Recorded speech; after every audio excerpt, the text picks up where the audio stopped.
তৃণমূল কংগ্রেস কর্মীকে খুনের অভিযোগ বিজেপির বিরুদ্ধে। প্রতিবাদে গোসানিমারি বাজারে পথ অবরোধ তৃণমূল কংগ্রেসের।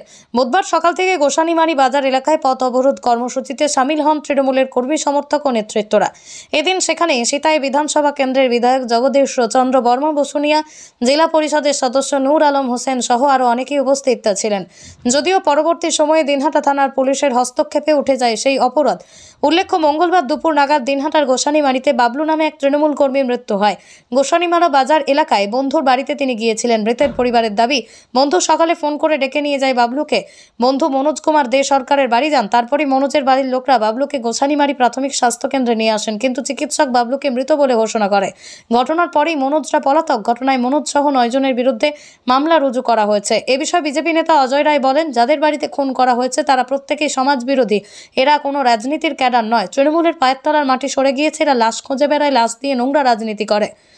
অন্যদিকে সিতাই বিধানসভা কেন্দ্রের বিধায়ক জগদীশ চন্দ্র বর্মা বসুনিয়া বলছেন, লোকসভা নির্বাচনের আগেই তৃণমূলের কর্মীকে খুন করে আবার জেলায় অশান্তির পরিবেশ তৈরি করতে চাইছে বিজেপি। ইতিমধ্যে পুলিশ প্রশাসনকে গোটা বিষয়টি জানানো হয়েছে বলেই জানান তিনি। ও তো সুস্থ মানুষ ছিল, তো কিছু হয়নি।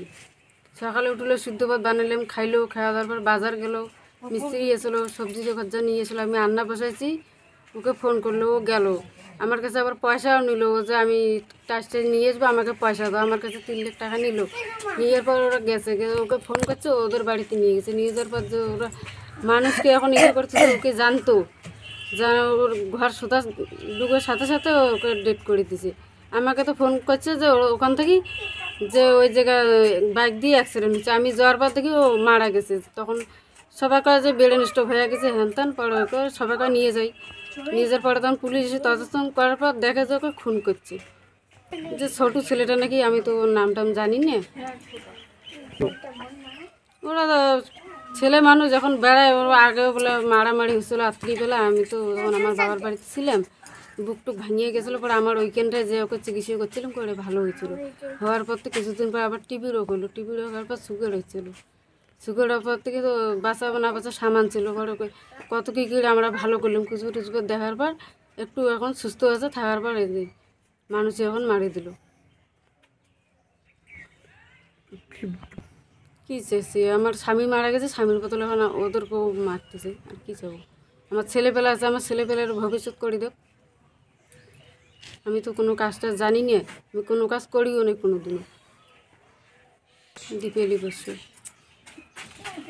আপনার বাইক কেনার স্বপ্ন এবার হবে পূরণ, কারণ আমান হোন্ডা নিয়ে এসেছে একেবারে স্বল্প ডাউন পেমেন্টে বাইক বা স্কুটার কেনার সুবর্ণ সুযোগ। বিনা অ্যাকাউন্ট, লো সিভিল, ন্যূনতম ডকুমেন্টে আজই নিয়ে যান স্বপ্নের বাইক আপনার বাড়িতে। অতিরিক্ত ছাড় পেতে আজই যোগাযোগ করুন বামুনহাট আমান হোন্ডা শোরুমে। শর্তাবলী প্রযোজ্য।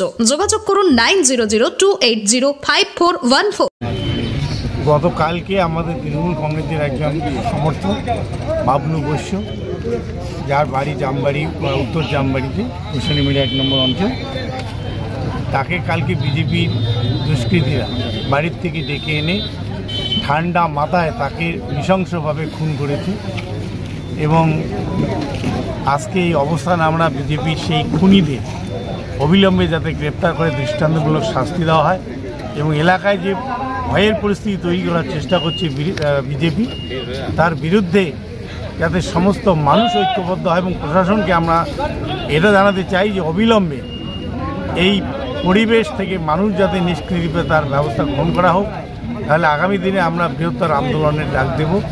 বিজেপির বিরুদ্ধে প্রশাসন যদি এই খুনিদের বিরুদ্ধে কঠোর ব্যবস্থা না নেয়, আমরা আগামী দিনে আইন হাতে তুলে নেওয়ার, যদিও আমাদের মানসিকতা নেই, কিন্তু শেষ পর্যন্ত যাতে আমাদের সেই রাস্তায় যেতে না হয়, সেই জন্য আমরা প্রশাসনের কাছে অনুরোধ করব অবিলম্বে দোষীদের দৃষ্টান্তমূলক শাস্তি দেওয়া হোক, অবিলম্বে তাদের বিরুদ্ধে ব্যবস্থা গ্রহণ করা।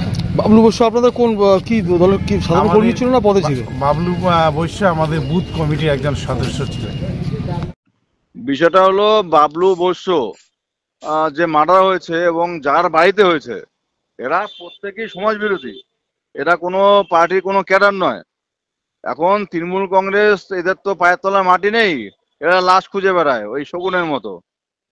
তো ওই লাশ নিয়ে রাজনীতি করছে, নোংরা রাজনীতি করছে। পুলিশ প্রশাসন সঠিক তদন্ত করুক, তাহলেই বেরিয়ে আসবে তৃণমূলের এই নোংরা রাজনীতি তাহলে টোটাল তথ্যটা বেরিয়ে আসবে মারাটা কিভাবে হয়েছে। এখানে কোনো ভারতীয় জনতা পার্টি কেউ যুক্ত নয়, কিন্তু মিথ্যে মামলা আমাদের 2-4 জন কর্মীর নামে দেওয়া হয়েছে, এই সাথে জড়ানো হয়েছে খুনের সাথে।